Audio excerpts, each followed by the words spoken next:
Ela ignorou ter sol no olho por anos, até que começou a enxergar coisas que não estavam lá. Em um recanto sereno da Alemanha, onde as tradições se entrelaçavam com a modernidade, vivia Beatriz, uma professora aposentada cuja rotina era marcada pela calma e pela previsibilidade. Seu lar em Baden-Württemberg era um refúgio de paz, onde os dias se repetiam como uma sinfonia suave e bem ensaiada. Mas por trás dessa tranquilidade, havia um detalhe quase invisível que mudaria tudo. Uma aversão profunda a consultas médicas. Para Beatriz, procurar um médico era um sinal de fraqueza. Qualquer dor ou incômodo era tratado como um desafio pessoal, uma batalha que deveria ser vencida com paciência e silêncio. Foi assim que, quando uma pequena protuberância surgiu em sua pálpebra direita, ela não hesitou em classificá-la como algo banal. Um simples terçol, nada mais. Nada que precisasse da frieza de um consultório, a dor latejante e a coceira intermitente que fariam outros correrem ao oftalmologista, tornaram-se para ela apenas ruídos de fundo, incômodos que sua mente aprendeu a ignorar. Mas o tempo tem sua própria forma de revelar segredos. Semanas transformaram-se em meses e aquela protuberância, que deveria ter desaparecido por conta própria, permaneceu. Não apenas permaneceu, como começou a ganhar vida própria. Primeiro de maneira sutil, sombras estranhas começaram a surgir na periferia de sua visão. Pequenos vultos que desapareciam quando ela tentava focá-los. Movimentos fantasmagóricos que pareciam brincar com sua percepção. O mundo à sua volta, antes estável e confiável, começava a se distorcer. Beatriz acreditava estar apenas cansada, talvez vítima das ilusões da idade. Mas a verdade era muito mais perturbadora. Aquilo que ela ignorava em seu olho não era apenas um detalhe. Era o início de um caminho sombrio e inesperado, que transformaria completamente sua vida tranquila em um enigma médico aterrorizante. A preocupação, uma visitante rara, mas persistente, começou a assombrar seu esposo. Ele, um homem pragmático, via em sua esposa não apenas uma companheira, mas um ser precioso cuja saúde não deveria ser negligenciada. A insistência dele, um murmúrio constante em meio à rotina diária, finalmente ecoou em Beatriz. Relutantemente, ela concordou em buscar a opinião de um especialista.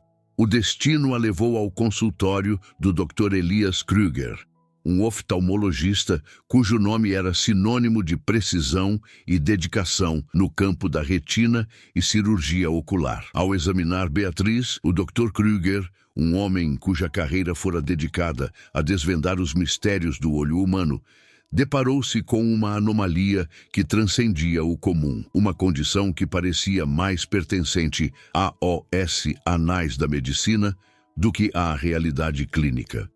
Dentro do globo ocular de Beatriz, alojadas em um santuário antes intocado, encontravam-se 3 larvas vivas. Elas se aninhavam entre a delicada retina e o humor vítreo, um universo microscópico onde se alimentavam lentamente do tecido ocular, um processo insidioso que se desenrolava sem o conhecimento de sua anfitriã. A oftalmomiase, como a condição é conhecida, embora rara, encontra um terreno fértil em ambientes quentes e úmidos, especialmente quando feridas abertas ou infecções não tratadas criam portais de entrada. O diagnóstico do Dr. Krüger revelou a gravidade da situação. A pressão exercida pelas larvas sobre uma veia ocular era iminente, um fio prestes a se romper. A ruptura dessa veia resultaria em uma hemorragia intraocular, um evento catastrófico que ameaçava extinguir a visão de Beatriz para sempre. A cirurgia que se seguiu foi um testemunho da habilidade e precisão humanas. Em meio à delicadeza do procedimento, com microinstrumentos guiando cada movimento e a anestesia local, mantendo a paciente desperta, mas sem dor, as larvas foram meticulosamente removidas. A visão de Beatriz, embora parcialmente preservada, carregava as cicatrizes silenciosas da batalha travada em seu interior. Este caso extraordinário, porém, levanta uma questão universal. Por que, diante de sinais tão claros, escolhemos a cegueira voluntária? O olho, essa janela para a alma e para o mundo, é um órgão de sensibilidade ímpar. Qualquer alteração, por menor que seja, uma dor persistente, um inchaço incomum, uma visão turva, deveria ser um chamado à ação imediata. Nos Estados Unidos, um estudo da American Academy of Ophthalmology aponta que mais de 20 milhões de indivíduos convivem com problemas oculares que poderiam ter sido evitados ou mitigados com um diagnóstico precoce. E antes de eu continuar, te peço o teu like e que se inscreva no canal. E de onde você está assistindo o nosso vídeo? Qual sua cidade? E seu nome? Continuando. Beatriz, em sua jornada, foi agraciada com a sorte. Mas a sorte, como sabemos, é uma moeda de dois gumes, e nem todos os que se encontram em situações semelhantes a ela são igualmente afortunados. A oftalmomiase, esse parasita invasor, é frequentemente transmitida por moscas da família Oestridae, que depositam seus ovos em ambientes úmidos ou em feridas abertas, aguardando o momento propício para iniciar seu ciclo de vida. Embora sua incidência em centros urbanos seja baixa, em zonas rurais ou em locais onde o saneamento básico é precário, essa ameaça microscópica ainda persiste, um lembrete sombrio da fragilidade da saúde humana. A história de Beatriz é mais do que um relato de um caso médico peculiar. É um alerta, um chamado à vigilância.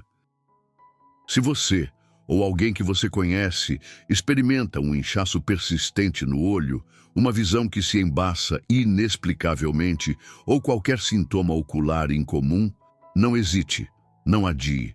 A busca por um oftalmologista não é um sinal de fraqueza, mas um ato de sabedoria e autoconhecimento. A saúde ocular é um tesouro inestimável e muitas vezes os sinais de que algo está errado se manifestam de forma silenciosa, mas traiçoeira. Quando os sintomas se tornam evidentes, o tempo para agir pode já ter passado, deixando um rastro de arrependimento e perda irreversível. O que se segue é um vislumbre de um futuro próximo, onde um jovem, convencido de ter uma simples alergia facial, descobre uma realidade aterradora, larvas vivas proliferando em seu ouvido. Uma narrativa que, à primeira vista, parece saída de um roteiro de cinema de terror, mas que, em sua essência, é uma crônica fiel de um evento 100% real, um testemunho da intrincada e, por vezes, assustadora tapeçaria da vida.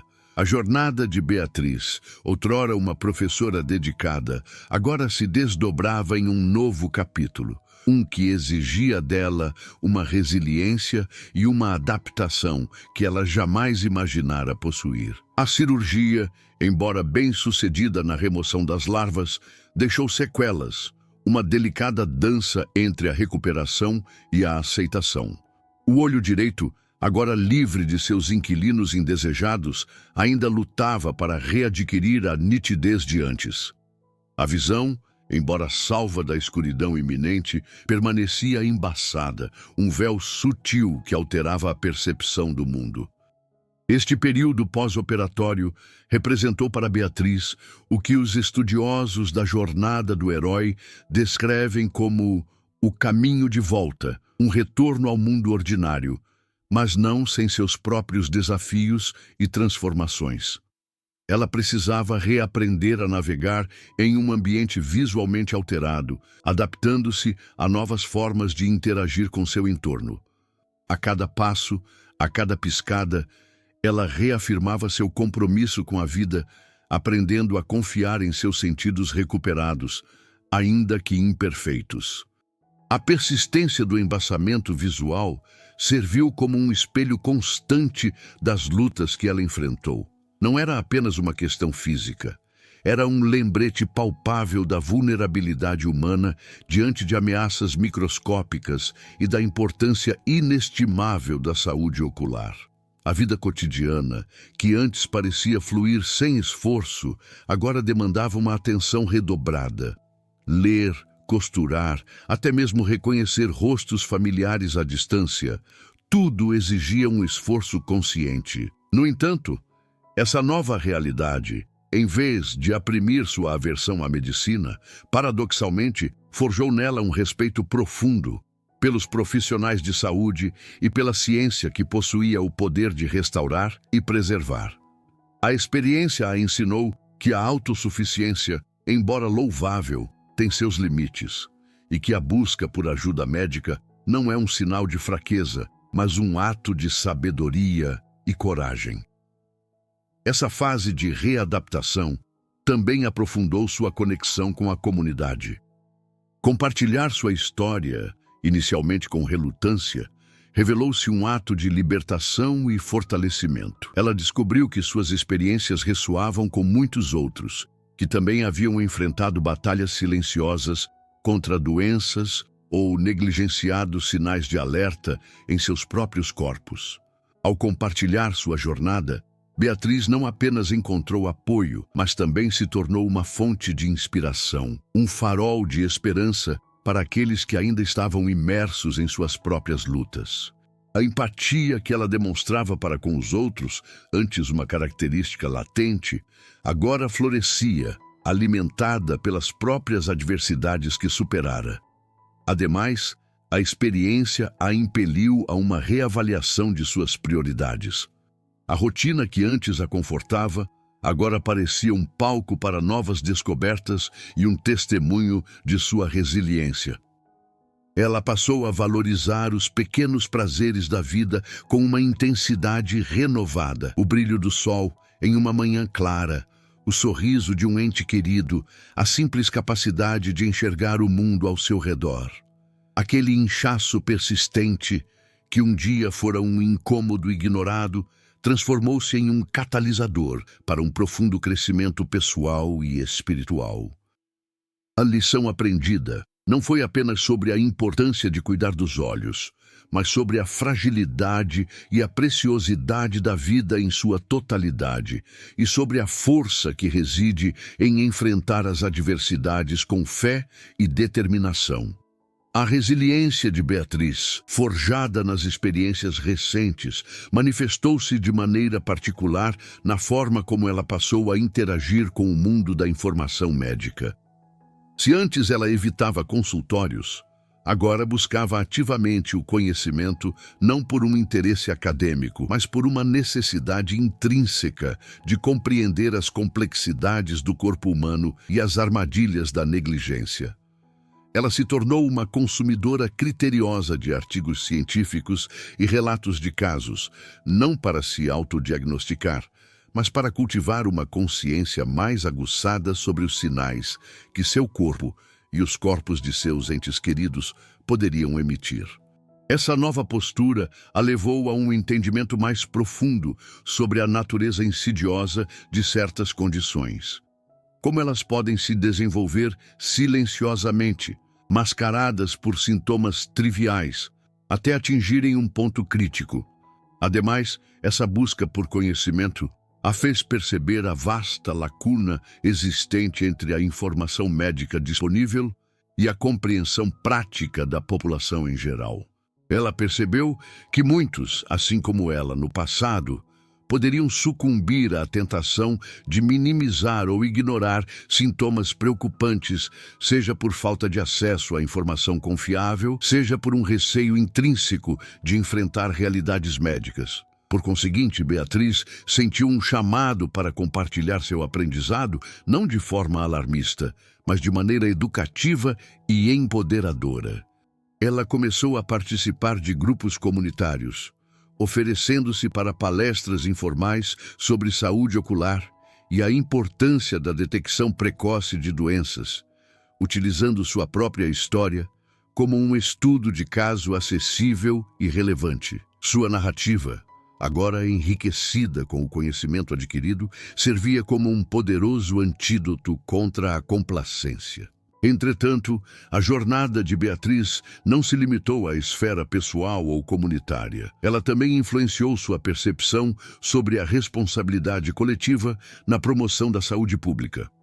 Ao aprofundar-se nas causas da oftalmomiase, por exemplo, ela compreendeu as conexões intrínsecas entre saneamento básico, condições ambientais e a prevalência de certas doenças. Essa percepção a impulsionou a se envolver em iniciativas locais voltadas para a melhoria das condições sanitárias em áreas mais vulneráveis, reconhecendo que a saúde de um indivíduo está intrinsecamente ligada ao bem-estar da comunidade como um todo. Ela passou a ver a prevenção não apenas como uma responsabilidade individual, mas como um pilar fundamental de uma sociedade saudável e resiliente. Em um plano mais sutil, a experiência também a transformou em uma observadora mais atenta das nuances da comunicação em saúde. Ela notou como a forma como a informação médica é apresentada pode influenciar drasticamente a receptividade do público. Uma abordagem que enfatiza o medo ou o pânico, por exemplo, pode ser contraproducente, levando ao evitamento em vez da ação. Em contrapartida, uma comunicação que equilibra a gravidade da situação com a esperança e a clareza sobre os próximos passos tende a ser mais eficaz. Beatriz, ao planejar suas próprias apresentações, aplicou essa lição, buscando sempre uma linguagem clara, acessível e, acima de tudo, encorajadora, visando capacitar as pessoas a tomarem decisões informadas sobre sua saúde. Por fim, essa nova fase da vida de Beatriz foi marcada por uma gratidão profunda e uma redefinição do conceito de normalidade. O que antes era dado como certo, a visão clara, a ausência de dor, a rotina previsível, agora era apreciado com uma intensidade renovada. Essa apreciação se estendeu para além do físico, alcançando as conexões humanas e o apoio incondicional que recebeu. Ela compreendeu que a verdadeira força não reside na ausência de dificuldades, mas na capacidade de enfrentá-las, aprender com elas e emergir transformado, com uma perspectiva mais rica e um propósito mais claro. Sua história, agora, não era apenas um relato de superação, mas um testemunho vivo do poder da vigilância, do conhecimento e da conexão humana. A experiência de Beatriz, ao compartilhar sua história, desencadeou uma série de reflexões sobre a disseminação da informação em saúde e a importância da clareza na comunicação. Ela percebeu que a forma como os profissionais de saúde transmitem diagnósticos e prognósticos pode influenciar drasticamente a adesão do paciente ao tratamento. Um diagnóstico assustador, quando apresentado de maneira fria e técnica, pode gerar pânico e retraimento, levando o paciente a se fechar em vez de buscar ativamente as soluções propostas. Em contraste, uma abordagem que combina precisão médica com empatia e esperança, explicando o processo de forma compreensível e delineando os passos seguintes com clareza, tem o potencial de empoderar o paciente, transformando-o em um parceiro ativo em seu próprio cuidado. Beatriz, ao testemunhar essa dinâmica em primeira mão e ao ser ela mesma a receptora de diferentes estilos de comunicação, desenvolveu uma sensibilidade aguçada para a arte de transmitir conhecimento médico de forma eficaz. Nesse sentido, ela passou a observar com mais atenção a linguagem utilizada em campanhas de saúde pública e materiais educativos. Constatou que, muitas vezes, a terminologia técnica, embora precisa, cria uma barreira intransponível para o público leigo. A adoção de uma linguagem mais acessível, o uso de analogias visuais e a simplificação de conceitos complexos tornaram-se, para ela, ferramentas essenciais na democratização do acesso à informação de saúde. Ela observou, por exemplo, como a analogia de um corpo como uma máquina complexa, onde cada peça tem sua função e precisa de manutenção adequada, ajudava a ilustrar a importância da prevenção e do cuidado contínuo. Ou como a metáfora de um jardim que precisa ser cuidado para florescer, ressoava com a ideia de que a saúde, se negligenciada, pode murchar. Ademais, a jornada de Beatriz a levou a ponderar sobre o papel da tecnologia na comunicação em saúde. Ela viu como plataformas online e aplicativos móveis poderiam ser utilizados para disseminar informações confiáveis, oferecer lembretes para consultas e medicações e até mesmo facilitar a comunicação remota com profissionais de saúde. No entanto, ela também reconheceu os riscos associados à desinformação e à proliferação de conselhos médicos não verificados na internet. Isso a impulsionou a defender a importância da curadoria de conteúdo e da promoção de fontes de informação confiáveis, incentivando as pessoas a buscarem sempre a validação profissional antes de adotar qualquer nova prática de saúde. A internet, em sua visão, era uma ferramenta poderosa, mas que exigia discernimento crítico para navegar em meio a um mar de informações, algumas úteis, outras perigosas. Outro aspecto crucial que emergiu de suas reflexões foi a necessidade de uma abordagem culturalmente sensível na comunicação em saúde. Ela compreendeu que diferentes comunidades possuem crenças, valores e práticas culturais que podem influenciar sua percepção sobre saúde e doença, bem como sua disposição para buscar ou aceitar determinados tratamentos. Uma comunicação eficaz, portanto, não poderia ser padronizada. Ela deveria ser adaptada às especificidades de cada público, respeitando suas tradições e incorporando seus valores. A história de Beatriz, um caso que se originou em um contexto cultural específico na Alemanha, serviu-lhe como um lembrete constante de que as soluções médicas precisam ser contextualizadas para serem verdadeiramente eficazes. Finalmente, Beatriz percebeu que a educação em saúde não deveria ser um evento pontual, mas um processo contínuo de aprendizado e reforço. A informação, uma vez recebida, precisa ser integrada à vida cotidiana, transformada em hábitos e atitudes consistentes. Por isso, ela passou a valorizar a repetição estratégica de mensagem-chave, a utilização de múltiplos canais de comunicação e o engajamento em diálogos abertos e contínuos. O objetivo final era cultivar uma cultura de saúde proativa, onde a prevenção e o autocuidado fossem vistos não como um fardo, mas como um investimento valioso no bem-estar presente e futuro. A lição para ela era clara. A comunicação eficaz em saúde é uma ponte que conecta o conhecimento médico à vida real, e essa ponte precisa ser construída com cuidado, clareza e empatia.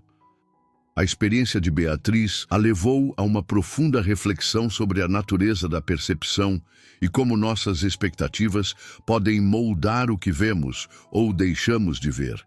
Ela percebeu que, ao rotular o inchaço em seu olho como um simples terçol, ela inadvertidamente criou um filtro perceptual. Esse filtro não apenas minimizava a gravidade do sintoma, mas também a tornava menos receptiva a quaisquer sinais que pudessem contradizer sua suposição inicial. Era como se sua mente, ao chegar a uma conclusão prematura, parasse de buscar evidências adicionais, focando apenas naquelas que confirmavam sua hipótese. Essa tendência, ela descobriu, era um fenômeno psicológico comum, muitas vezes referido como viés de confirmação, e aplicava-se a inúmeras áreas da vida, não apenas à saúde. Ao aprofundar essa compreensão, Beatriz começou a notar como esse viés operava em suas interações sociais e em suas decisões cotidianas. Por exemplo, ao formar uma primeira impressão sobre alguém, ela podia inconscientemente buscar comportamentos que confirmassem essa impressão inicial, ignorando ou reinterpretando ações que a contrariassem. Essa autoconsciência a fez questionar a validade de suas próprias suposições e a importância de manter uma mente aberta e curiosa, mesmo diante de informações aparentemente conclusivas. Ela aprendeu que a verdadeira sabedoria reside não em ter todas as respostas, mas em reconhecer a extensão de suas próprias incertezas e em estar disposta a revisar suas crenças à luz de novas evidências. Essa nova perspectiva sobre a percepção se estendeu à sua relação com a arte e a beleza. Antes, ela apreciava uma obra de arte com base em critérios estabelecidos, buscando o que lhe fora ensinado como bom ou valioso. Agora, ela se permitia ser guiada por uma resposta mais visceral e intuitiva, explorando como diferentes elementos, cores, formas, texturas, evocavam emoções e pensamentos inesperados. Ela descobriu prazer em obras que desafiavam suas expectativas estéticas, percebendo que a beleza muitas vezes reside na surpresa e na quebra de padrões. Era como se, ao liberar sua percepção das amarras de suas suposições prévias, ela abrisse um leque de novas experiências sensoriais e intelectuais. Consequentemente, Beatriz passou a abordar o aprendizado de novas habilidades com uma mentalidade diferente. Em vez de se concentrar apenas em dominar técnicas específicas, ela se dedicou a compreender os princípios subjacentes e a explorar diferentes abordagens.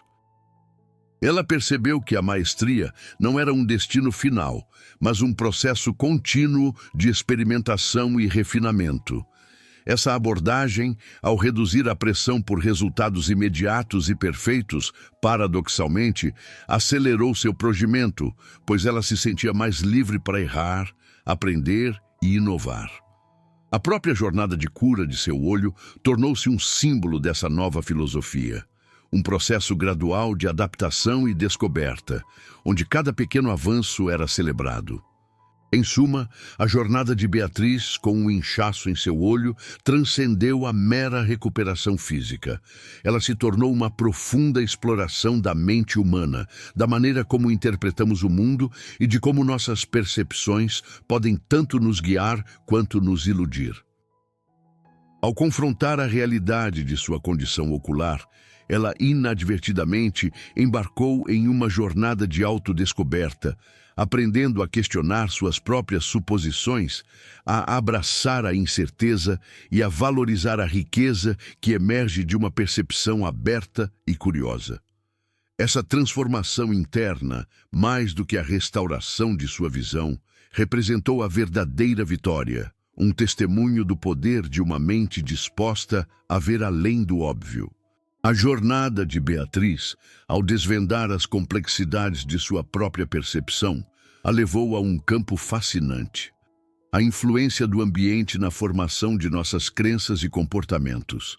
Ela passou a observar como as paisagens físicas e sociais em que estamos imersos moldam sutilmente nossas expectativas e reações. Em sua cidade natal, a previsibilidade climática e a organização urbana criavam uma sensação de controle e ordem, que, por sua vez, reforçava sua tendência a acreditar na previsibilidade dos eventos em sua própria vida, incluindo a natureza transitória de um ter-sol. Agora, ao refletir sobre isso, ela compreendia como a exposição a ambientes mais caóticos ou imprevisíveis poderia ter cultivado nela uma maior resiliência diante de imprevistos e uma maior abertura para a complexidade. Essa percepção a fez considerar como a arquitetura e o design urbano, por exemplo, poderiam ser ferramentas poderosas para influenciar o bem-estar psicológico. Espaços bem planejados, com acesso à natureza e iluminação adequada, não apenas promoviam a saúde física, mas também criavam um ambiente propício para uma mente mais clara e receptiva. Em contrapartida, ambientes urbanos densos e estressantes, com pouca vegetação e poluição visual, poderiam exacerbar sentimentos de ansiedade e diminuir a capacidade de concentração, tornando mais difícil para as pessoas perceberem e reagirem adequadamente a sinais sutis de alerta em seus corpos. Agora, ao contemplar um simples passeio pelo parque, ela via não apenas um momento de lazer, mas uma oportunidade de recalibrar sua percepção e fortalecer sua conexão com o mundo natural. Beatriz começou a analisar com mais profundidade o impacto das narrativas culturais e midiáticas na maneira como interpretamos a saúde e a doença. Ela percebeu que não olhava apenas para sua própria experiência, mas para um fenômeno coletivo. A forma como as histórias que consumimos moldam silenciosamente nossas crenças, medos e até nossas atitudes diante do corpo. Os enredos de filmes, os relatos em livros e as manchetes de jornais não são apenas entretenimento ou informação, mas sim fragmentos de um repertório simbólico que cada pessoa carrega consigo. Essas narrativas, repetidas e reforçadas ao longo do tempo, constroem cenários que influenciam diretamente nossas expectativas. Quando a mídia insiste em retratar determinadas doenças como acontecimentos raros, dramáticos e quase sempre fatais, inevitavelmente o público internaliza essa imagem. Assim, um sintoma simples, como uma coceira ou uma visão turva, pode ser interpretado como prenúncio de algo devastador, provocando medo, insegurança e até paralisia diante da decisão de buscar ajuda. Por outro lado, Beatriz percebeu que, em sociedades e culturas onde a narrativa predominante valoriza a prevenção, a consulta médica regular e a detecção precoce, as pessoas tendem a agir com mais naturalidade e responsabilidade diante de sinais do corpo. Nesses contextos, a ida ao médico não é vista como confissão de fraqueza ou de um problema grave, mas como parte de uma rotina de cuidado consigo mesmo. Foi nesse contraste que ela entendeu o peso da mídia em sua própria percepção.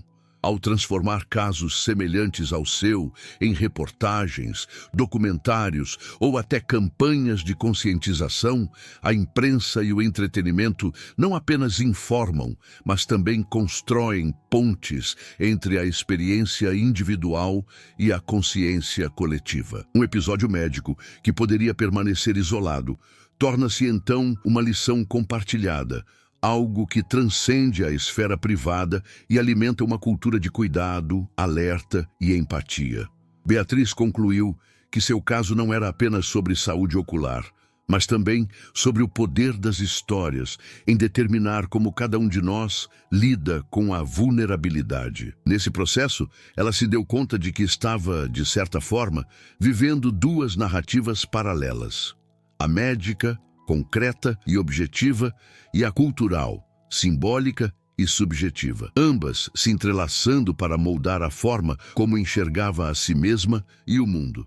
Em um nível mais pessoal, essa linha de raciocínio a levou a examinar a influência de seus próprios círculos sociais. A interação com amigos e familiares que compartilhavam uma atitude de cautela em relação à saúde e que valorizavam o acompanhamento médico regular havia, sem que ela percebesse, criado um ambiente de reforço positivo para a busca de cuidados. Se, por outro lado, suas conexões sociais fossem compostas por indivíduos que tendiam a minimizar problemas de saúde ou a desconfiar da medicina, sua própria propensão a ignorar o ter-sol poderia ter sido ainda mais acentuada. Era um lembrete de que nossas relações interpessoais não são meros adornos em nossas vidas, mas forças ativas que moldam nossas atitudes e comportamentos mais fundamentais. A rede de apoio que ela possuía e que antes tomava como garantida, agora se revelava como um componente vital de sua resiliência. Por conseguinte, Beatriz passou a valorizar ainda mais a diversidade de perspectivas. Ela percebeu que, ao se expor a diferentes pontos de vista e a experiências de vida distintas, era possível expandir sua própria compreensão da realidade e desafiar suas próprias visões de mundo, que até então haviam sido moldadas por um ambiente relativamente homogêneo. Essa abertura a novas ideias e a diferentes maneiras de interpretar o mundo era, em sua nova compreensão, essencial para evitar a complacência e para cultivar uma mente verdadeiramente perspicaz e adaptável. A capacidade de ver além do próprio umbigo, de considerar o outro, tornou-se uma ferramenta indispensável em sua busca contínua por autoconhecimento e compreensão. Aprofundando a compreensão sobre a influência ambiental, Beatriz passou a considerar como a ausência de certos estímulos sensoriais em seu cotidiano, antes de notar as anomalias visuais, poderia ter contribuído para sua dificuldade em discernir as mudanças sutis em seu olho. Em um ambiente onde a exposição a variações de luz e sombra era mínima, e onde a necessidade de focar em detalhes finos era reduzida pela rotina previsível, seu sistema visual talvez não estivesse sendo exercitado de forma otimizada para detectar as primeiras manifestações da oftalmomiase. A falta de um treinamento visual regular, em um contexto de baixa complexidade sensorial, poderia ter amortecido sua capacidade de perceber as distúrbias iniciais, como o leve inchaço ou as primeiras distorções na visão periférica. Era como um músculo que, por falta de uso, perde sua força e agilidade, tornando-se menos apto a responder a estímulos incomuns. Ademais, ela refletiu sobre como a própria percepção do tempo pode ser alterada por fatores ambientais e pela nossa relação com eles. Em um ambiente onde os dias se sucedem com pouca variação, a noção de meses pode se tornar fluida, quase indistinguível. Essa diluição temporal pode, por sua vez, levar a uma subestimação da duração de um sintoma persistente. O que para um observador externo pareceria um longo período de negligência, para Beatriz, imersa em uma rotina com poucas demarcações temporais claras, poderia ter sido percebido como um lapso de tempo mais curto e menos preocupante. A paisagem sonora de sua cidade, com seus sons familiares e constantes, não oferecia os marcos temporais que poderiam alertá-la sobre a progressão insidiosa da condição em seu olho. Contudo, um aspecto ainda mais profundo a intrigou: a interconexão entre a saúde física e a percepção emocional, e como o ambiente pode amplificar ou mitigar essa relação. A tranquilidade e a segurança que ela sentia em seu lar em Baden-Württemberg, embora reconfortantes, poderiam também ter contribuído para um estado de complacência, diminuindo sua propensão a antecipar ameaças à sua saúde. Em um ambiente percebido como intrinsecamente seguro e livre de perigos imediatos, a mente tende a relaxar, reduzindo o estado de alerta para potenciais riscos. Essa ausência de um gatilho ambiental para a preocupação, aliada à sua aversão a médicos, criou uma tempestade perfeita para a negligência do sintoma inicial. A própria serenidade do ambiente, ironicamente, poderia ter obscurecido a gravidade do que estava se desenvolvendo. Nesse contexto, Beatriz passou a considerar como a introdução de elementos de desconforto ambiental controlado ou a exposição a cenários que exigissem um nível mais elevado de vigilância sensorial poderiam ter alterado sua resposta. Imagine, por exemplo, se ela tivesse que navegar por um ambiente urbano mais complexo, com tráfego intenso e estímulos visuais e auditivos constantes. Essa necessidade de processar um fluxo maior de informações e de se adaptar a um ambiente mais dinâmico poderia ter aguçado sua percepção para as anomalias em seu olho, forçando-a a um estado de alerta mais elevado. A própria dinâmica do ambiente, ao demandar mais de seus sentidos, poderia ter funcionado como um sistema de alerta precoce, alertando-a para a presença do problema antes que ele atingisse um estágio crítico. Essa reflexão a levou a entender que a relação entre o indivíduo e seu ambiente é uma via de mão dupla, onde um influencia o outro de maneiras profundas e muitas vezes subestimadas. A compreensão de Beatriz sobre a influência ambiental em sua saúde se aprofundou ao considerar a dinâmica da carga alostática, o desgaste cumulativo do corpo em resposta a estressores crônicos. Ela percebeu que sua aversão a médicos, embora enraizada em uma aversão à vulnerabilidade, também poderia ser vista como uma resposta adaptativa a um ambiente que, em sua percepção, não oferecia ameaças significativas. Essa suposta segurança a levou a um estado de menor vigilância fisiológica, permitindo que a carga alostática se acumulasse silenciosamente.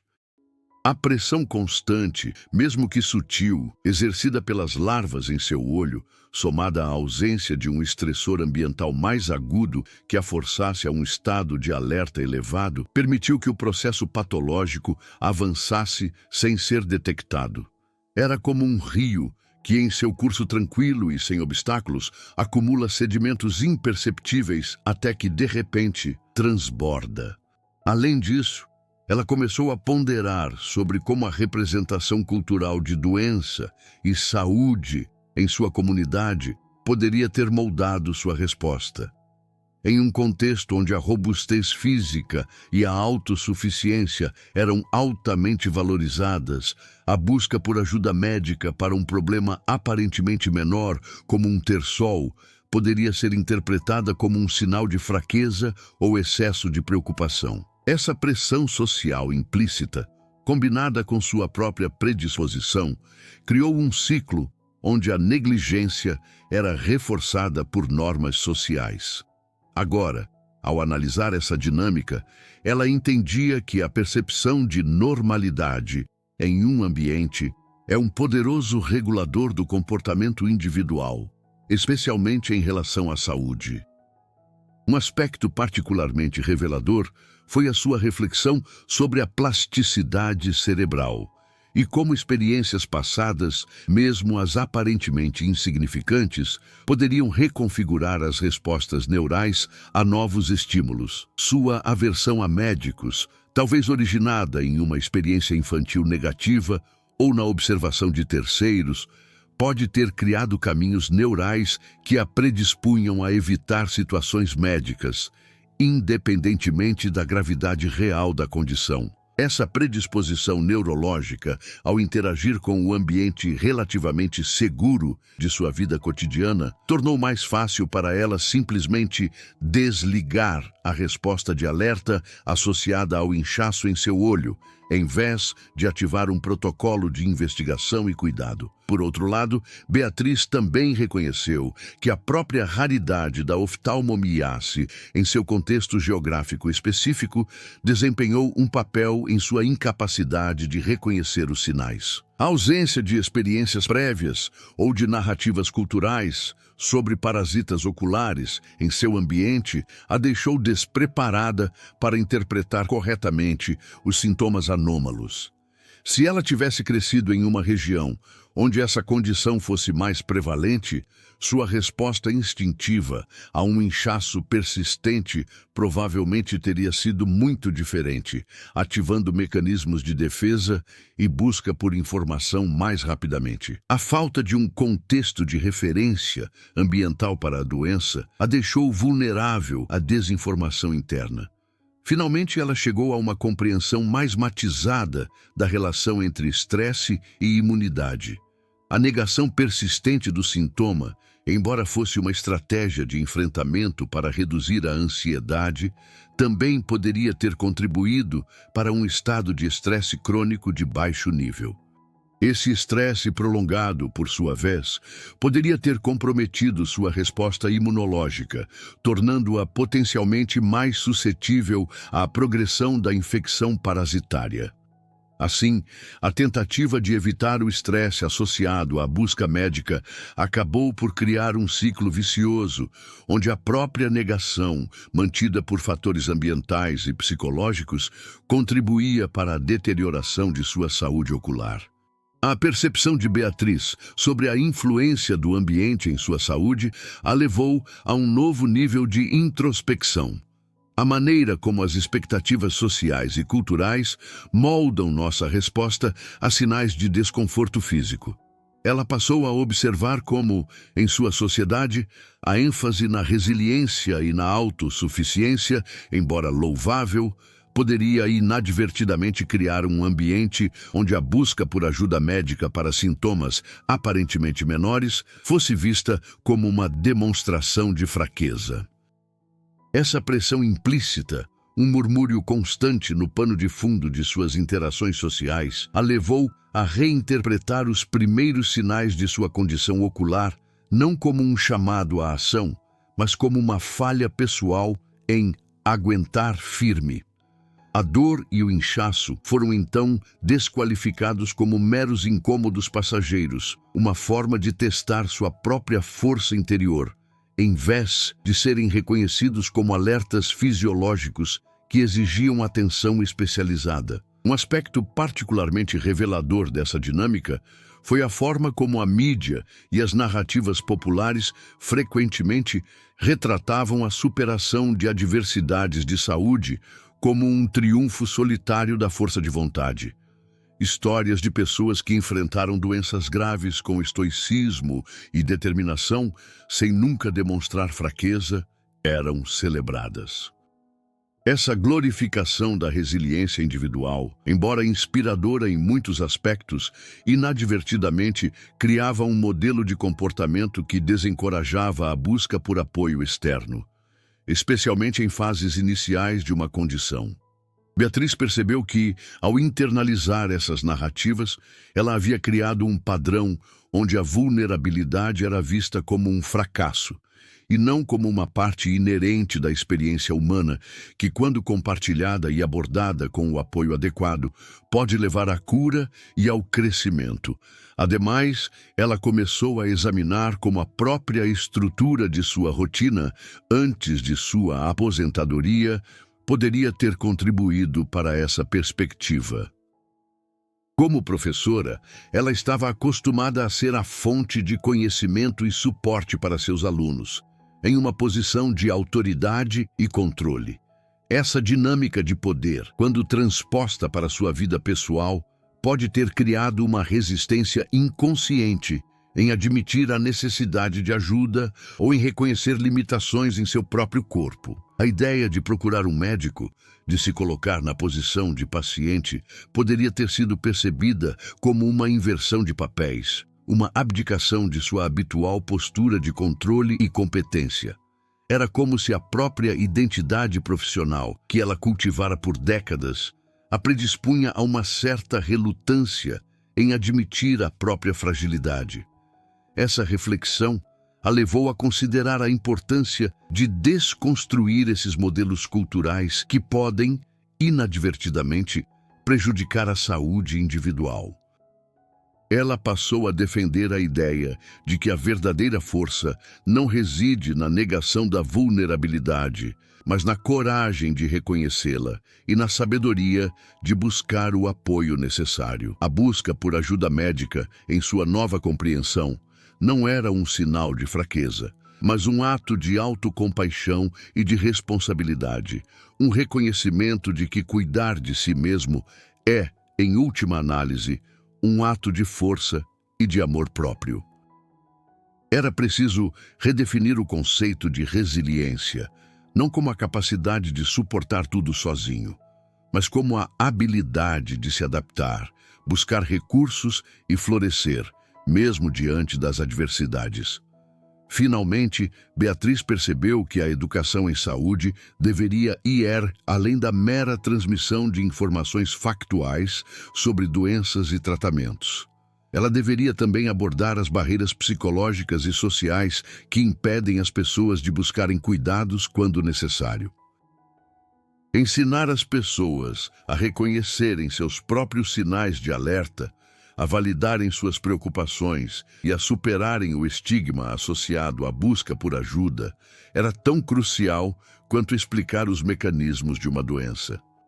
A história de Beatriz, ao revelar como as expectativas culturais e a autopercepção podem obscurecer a realidade fisiológica, servia como um poderoso lembrete da necessidade de uma abordagem holística para a promoção da saúde, que abarcasse tanto o corpo quanto a mente e o contexto social em que vivemos. Beatriz passou a examinar a influência do ambiente na sua própria capacidade de discernimento sensorial, focando especificamente em como a exposição a diferentes texturas e padrões visuais poderia ter afetado sua percepção inicial do problema ocular. Ela lembrou-se de como seu ambiente doméstico, predominantemente liso e com poucas variações de relevo ou cor, poderia ter criado uma espécie de desensibilização tátil e visual.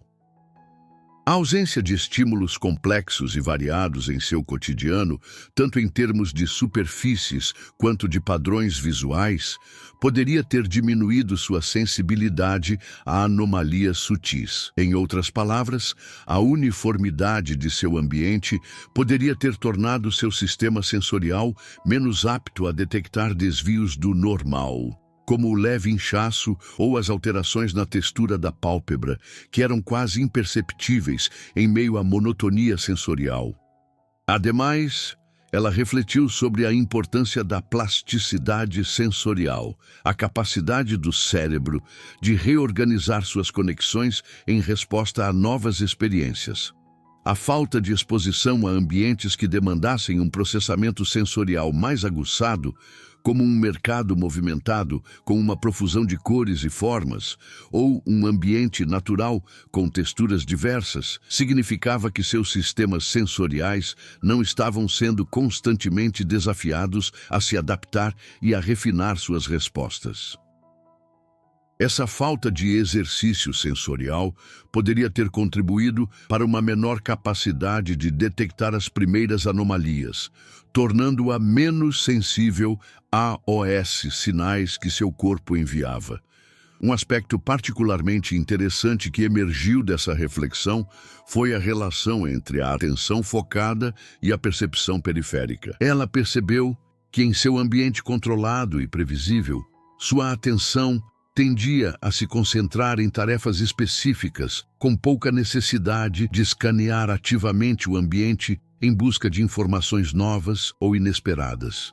Essa atenção em túnel, embora eficiente para suas atividades rotineiras, poderia ter levado a uma subutilização de sua visão periférica, tornando-a menos propensa a notar as sombras e movimentos fantasmagóricos que começaram a surgir antes mesmo de ela procurar um médico. Era como se sua visão estivesse programada para focar apenas no que era diretamente relevante para suas tarefas imediatas, ignorando os detalhes que não se encaixavam nesse quadro. Outro ponto crucial foi a influência do priming sensorial, o fenômeno pelo qual a exposição a um estímulo afeta a resposta a um estímulo subsequente. Ela considerou se a constante exposição a superfícies lisas e a padrões visuais previsíveis em sua casa poderia ter criado um priming para a uniformidade, tornando qualquer desvio dessa norma, como o inchaço em seu olho, mais difícil de ser registrado e interpretado como anômalo. Em essência, seu ambiente poderia ter estabelecido um padrão de referência tão forte que qualquer coisa que se desviasse dele era efetivamente filtrada por seu sistema perceptual. Finalmente, Beatriz ponderou sobre como a introdução deliberada de uma maior variedade de estímulos sensoriais em seu ambiente poderia ter alterado o curso de sua experiência. Se ela tivesse, por exemplo, se engajado mais em atividades que exigissem atenção a detalhes táteis e visuais, como jardinagem, pintura ou até mesmo a simples exploração de diferentes texturas de tecidos, sua percepção das anomalias oculares poderia ter sido aguçada. Essa variedade de experiências sensoriais poderia ter fortalecido a plasticidade de seus sistemas perceptuais, tornando-a mais apta a detectar e a reagir aos primeiros sinais de que algo estava errado, transformando a experiência de uma aparição de sintomas em um processo mais gradual de reconhecimento e ação. A percepção de Beatriz sobre a influência do ambiente em sua saúde se aprofundou ao considerar a dinâmica da carga alostática, o desgaste cumulativo do corpo em resposta a estressores crônicos. Ela percebeu que sua aversão a médicos, embora enraizada em uma aversão à vulnerabilidade, também poderia ser vista como uma resposta adaptativa a um ambiente que, em sua percepção, não oferecia ameaças significativas. Essa suposta segurança a levou a um estado de menor vigilância fisiológica, permitindo que a carga alostática se acumulasse silenciosamente. A pressão constante, mesmo que sutil, exercida pelas larvas em seu olho, somada à ausência de um estressor ambiental mais agudo que a forçasse a um estado de alerta elevado, permitiu que o processo patológico avançasse sem ser detectado. Era como um rio que, em seu curso tranquilo e sem obstáculos, acumula sedimentos imperceptíveis até que, de repente, transborda. Ademais, ela refletiu sobre como a representação cultural de doença e saúde em sua comunidade poderia ter moldado sua resposta.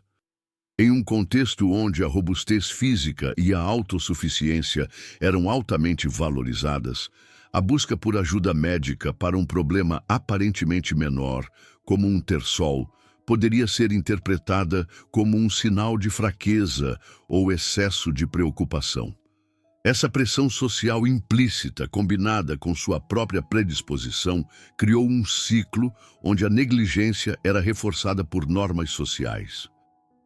Agora, ao analisar essa dinâmica, ela entendia que a percepção de normalidade em um ambiente é um poderoso regulador do comportamento individual, especialmente em relação à saúde. Um aspecto particularmente revelador foi a sua reflexão sobre a plasticidade cerebral e como experiências passadas, mesmo as aparentemente insignificantes, poderiam reconfigurar as respostas neurais a novos estímulos.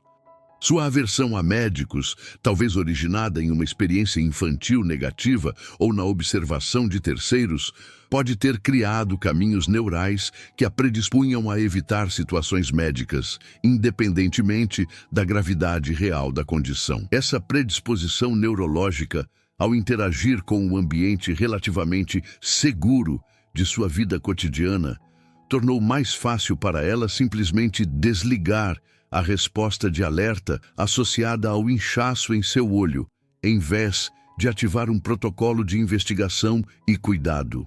Nesse contexto, Beatriz passou a considerar como a introdução de elementos de desconforto ambiental controlado ou a exposição a cenários que exigissem um nível mais elevado de vigilância sensorial poderiam ter alterado sua resposta.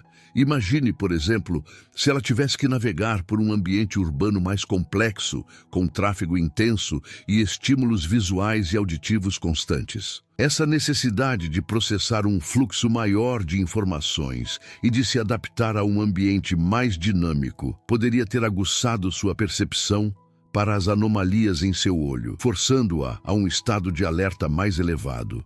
A própria dinâmica do ambiente, ao demandar mais de seus sentidos, poderia ter funcionado como um sistema de alerta precoce, alertando-a para a presença do problema antes que ele atingisse um estágio crítico. Essa reflexão a levou a entender que a relação entre o indivíduo e seu ambiente é uma via de mão dupla, onde um influencia o outro de maneiras profundas e muitas vezes subestimadas. Por outro lado, Beatriz também reconheceu que a própria raridade da oftalmomiase, em seu contexto geográfico específico, desempenhou um papel em sua incapacidade de reconhecer os sinais. A ausência de experiências prévias ou de narrativas culturais sobre parasitas oculares em seu ambiente a deixou despreparada para interpretar corretamente os sintomas anômalos.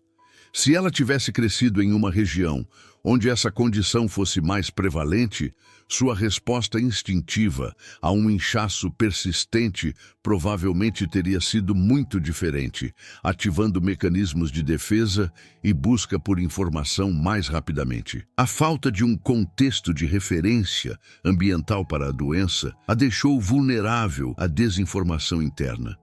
Finalmente, ela chegou a uma compreensão mais matizada da relação entre estresse e imunidade. A negação persistente do sintoma, embora fosse uma estratégia de enfrentamento para reduzir a ansiedade, também poderia ter contribuído para um estado de estresse crônico de baixo nível. Esse estresse prolongado, por sua vez, poderia ter comprometido sua resposta imunológica, tornando-a potencialmente mais suscetível à progressão da infecção parasitária. Assim, a tentativa de evitar o estresse associado à busca médica acabou por criar um ciclo vicioso, onde a própria negação, mantida por fatores ambientais e psicológicos, contribuía para a deterioração de sua saúde ocular.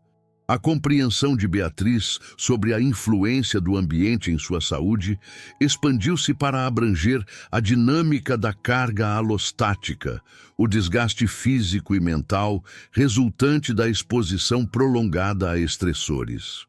Ela percebeu que sua aversão a consultas médicas, embora motivada pelo desejo de autossuficiência, funcionava como uma espécie de escudo adaptativo contra um ambiente que ela julgava seguro e desprovido de ameaças iminentes.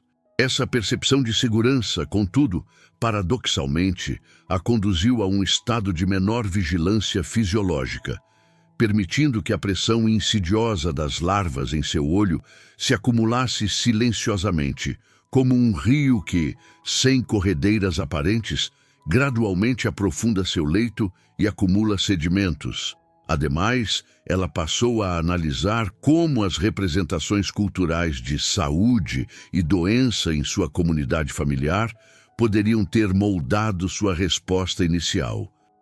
Em um contexto onde a robustez física e a independência eram virtudes exaltadas, a busca por auxílio médico para um incômodo aparentemente menor, como o ter sol, poderia ser interpretada como um sinal de fragilidade ou de uma preocupação excessiva.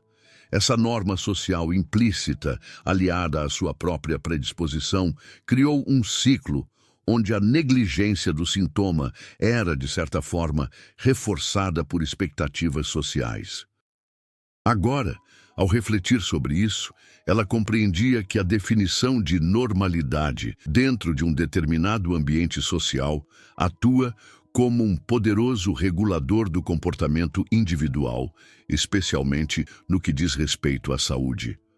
Um ponto particularmente esclarecedor foi sua reflexão sobre a plasticidade cerebral e como experiências passadas, mesmo as menos significativas, podem reconfigurar as respostas neurais a novos estímulos.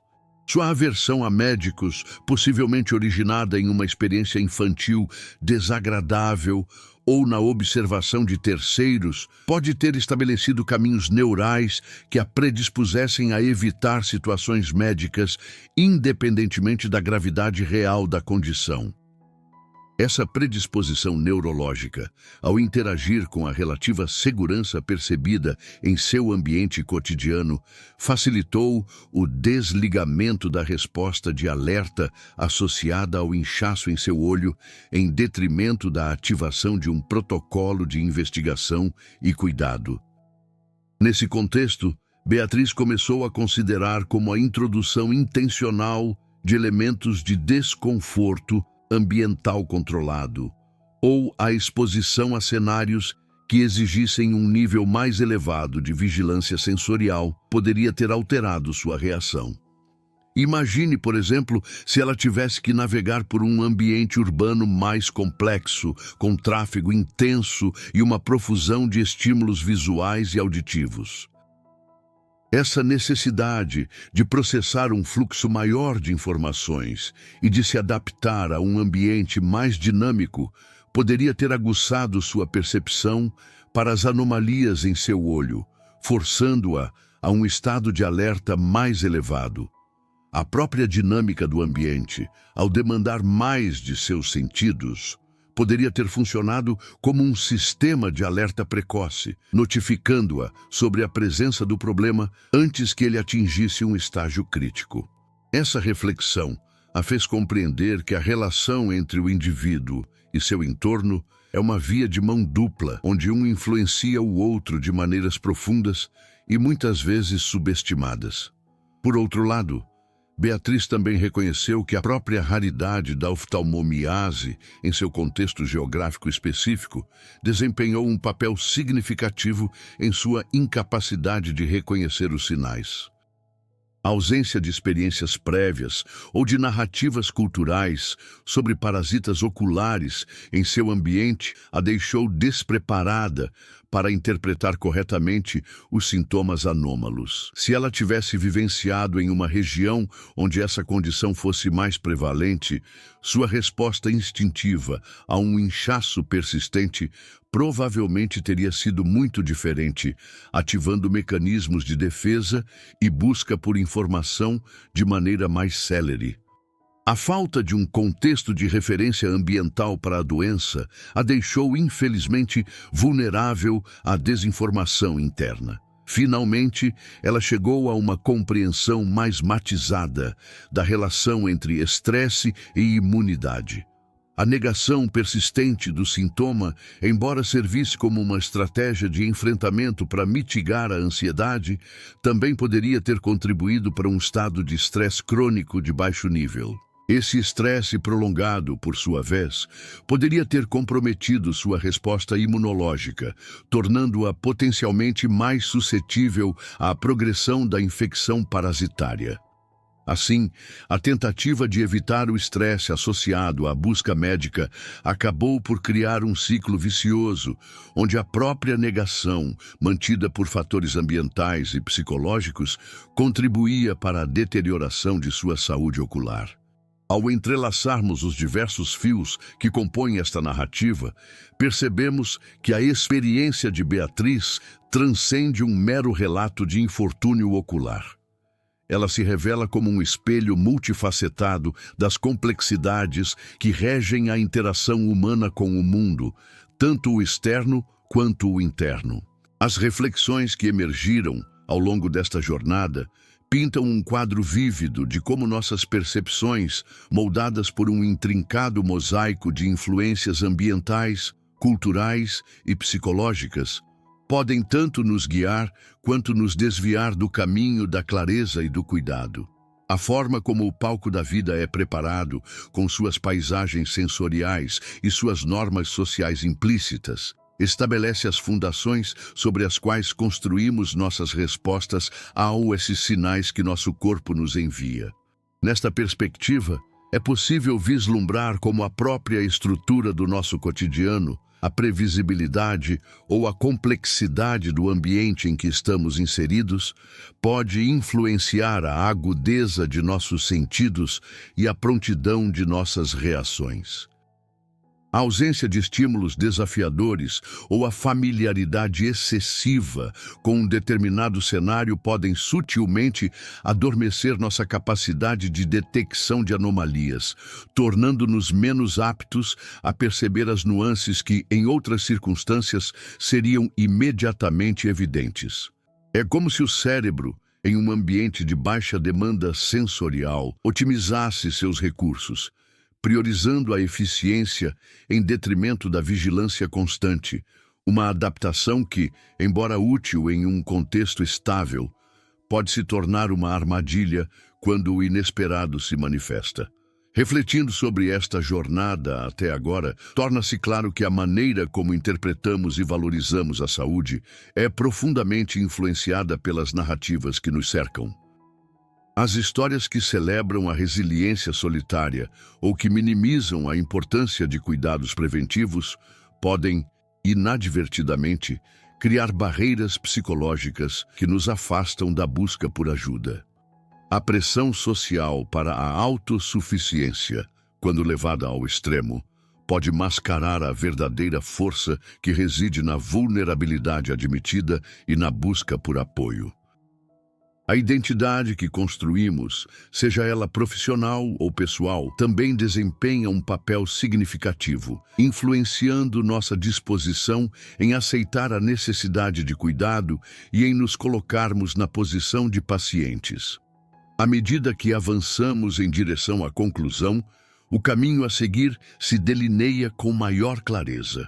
As diversas perspectivas exploradas convergem para um ponto central: um entendimento mais profundo sobre a intrincada teia que conecta o indivíduo ao seu entorno e às suas próprias construções internas. É a partir dessa convergência que podemos começar a antecipar a mensagem final, não como uma simples recapitulação, mas como a síntese de um aprendizado transformador, um convite à reflexão sobre como nossas experiências, quando examinadas com profundidade, nos preparam para uma compreensão mais rica e para ações mais conscientes em nosso próprio caminho.